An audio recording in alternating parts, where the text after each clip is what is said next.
The NBA's trade deadline went down a little over 1 full month ago, and I'll admit it was much more underwhelming than most of us thought it would be. There weren't really any massive blockbuster deals that went down right at the deadline, but there have been quite a few of those kind of deals that have happened over the course of the season that we haven't really discussed in a while, and that brings us to today's video. Today, we'll be going through the 4 biggest trades that have happened this season, and we'll be regrading them and revisiting them now that we've actually seen how things are shaking out with the players in their new homes. Some deals have been helping way more than originally thought, while others are actually backfiring a little bit. Before we start though, it turns out a good amount of you watching right now aren't even subscribed to the channel, so if you enjoy the content, consider hitting the subscribe button, as not only does it help out a ton, but it also very much appreciated. Now with that being said, let's begin. The first trade we'll be revisiting today is the deal that kicked the season off, being the one that sent James Harden to the Clippers, and with the full details of this trade being on your screen,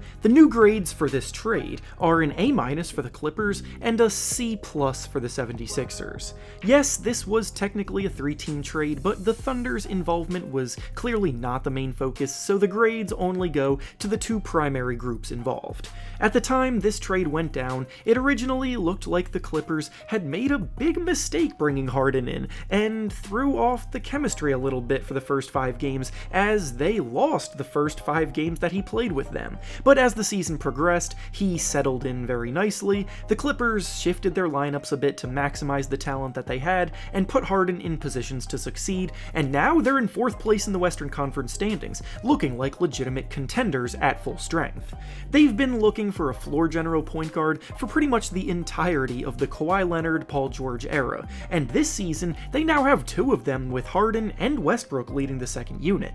The only reason their grade isn't a higher variation of an A is because there are still some matchups where their lack of front court depth and size hurt them, which is of course what they traded away in order to get Harden, but all in all it's been well worth it. As for the 76ers, their grade has fallen a bit since it all went down, mostly because of what they were hoping to accomplish with it. Nicholas Batum and Robert Covington are both very solid rotational pieces with skill sets that fit alongside Joel Embiid nicely, and for a while things were going pretty well. The issue though is that Joel Embiid is now injured, and the team may have to shift their focus to next season because of it. The 2 first-round picks that the Sixers got do a lot of the heavy lifting for this grade here, and of course getting players that will ultimately help them free up cap space for the summer is nice, but all in all it didn't quite go to plan for them. The next trade we'll be revisiting today is the one that sent OG Anobi to the Knicks, with the full details of that trade on your screen, and the grades now 1 month after the trade deadline are an A for the Knicks and a B+ for the Raptors. I'll be honest, when this deal first went down, my initial gut feeling was that the Raptors would come away as the bigger beneficiaries, but now that we've seen things play out a bit, it's looking like the opposite. OG Anobi has been an absolutely perfect fit with the Knicks, and although he was just dealing with an injury that held him out for about a month, when he's been on the court, the Knicks have actually looked unstoppable. He's played in just 15 games with the Knicks so far, but in those games, the team has been smoking their opposition, winning 13 of those 15 games, and specifically with Anobi on the court, they've been taking their dominance to another level. I promise this is a real stat when I say that the Knicks are beating teams by 26.3 points per 100 possessions when OG Anobi is on the court. So as long as the Knicks get fully healthy in time for the playoffs, they're going to be in contention for sure, and this trade is going to be at the heart of it. Now, as for the Raptors side of things, they definitely still came away pretty well from the deal. RJ Barrett and Emmanuel Quickley are 2 very good young players that fit into their new timeline, and should both continue to have more opportunities to flourish as Raptors. The reason why the Raptors grade isn't quite on par with the Knicks is because ultimately they waited too long to trade Anobi when it was obvious for a while that he wasn't a part of their long-term plans, and because of that, they missed out on the opportunity to get 1 or 2 first-round picks in addition to their haul. The lack of draft capital in their return isn't great, but Barrett and Quickley still make it worthwhile. The next trade we'll be revisiting is the one that sent Pascal Siakam to the Pacers, with the full details being on the screen, and the grades now 1 month after the deadline are a B for the Pacers and an A for the Raptors. The Pacers started this year on a ridiculous offensive pace that was on track to make history as the best offensive rating the league has ever seen. They were also winning quite a bit, and put themselves in the hunt for the playoffs, so with all of that momentum that they built, they went out and made this trade for Siakam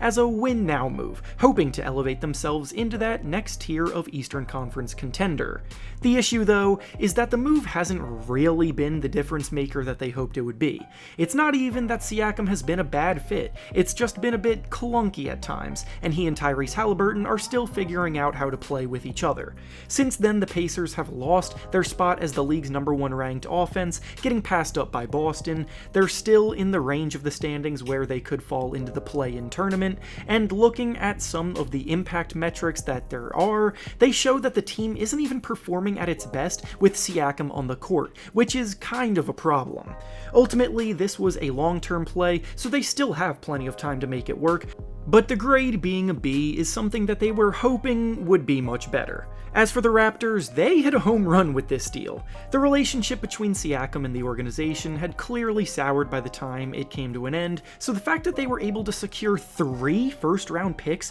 for Siakam, who, by the way, was on an expiring contract, is as good as it gets, honestly. They're looking to the future and did as well as they could have given the circumstances. Now it's up to them to put those assets to use. And finally, the last big trade we'll be regrading today, 1 month after the trade deadline, is the deal that sent Terry Rozier to the Heat, with the full details on your screen, and the grades here are a B- for the Heat and a B+ for the Hornets. The Heat were struggling on the offensive end of the ball early on in the season, so when they made this trade, it seemed like a match made in heaven. On paper, Rozier was the perfect jolt of scoring production that they needed, but unfortunately for them, basketball is played on hardwood, not on paper, and the reality has been much more underwhelming for them. Rozier was averaging 23 points per game in Charlotte, but has been putting up just 15 points per game in his time in Miami so far, and the fit has not been nearly as ideal as they hoped. The thing about Rozier is that he's always been most effective creating off the dribble, with the freedom to shoot threes at a high volume off the dribble.